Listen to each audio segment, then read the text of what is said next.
लाओ भाई साहब, इमाम साहब के निकाह के पैसे दे दो। अबे जब निकाह इमाम साहब का है तो पैसे मैं क्यों दूंगा?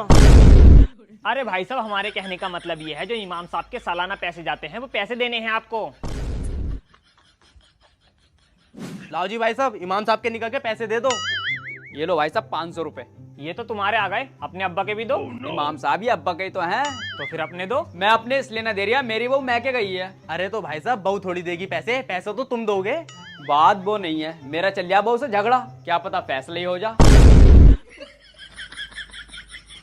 लाओ जी भाई साहब, इमाम साहब के निकाह के पैसे दे दो। आ गया भाई साहब, आ गया। ये लो। अरे ये किस बात के पैसे हैं भाई? लंगड़े हाफिज जी, ये जकात के पैसे हैं। मैंने मोबाइल में देखा था, जकात के पैसों का असली हक अपाइजों का होता है। अबे खबीस के बच्चे, अगर अपाई जी तो क्या तुझसे जकात के पैसे लूंगा? अल्हम्दुलिल्लाह तुझसे ज्यादा माल ला रहा हूँ। ऑन रोड 5 बीघे जमीन है, इतने हल्के में मत लिए। तुझ जैसे खड़े खड़े खरीद लूंगा। अगर तुझ जैसे खरीद ना पाया तो मेरा नाम भी लंगड़े हाफिज जी ना है।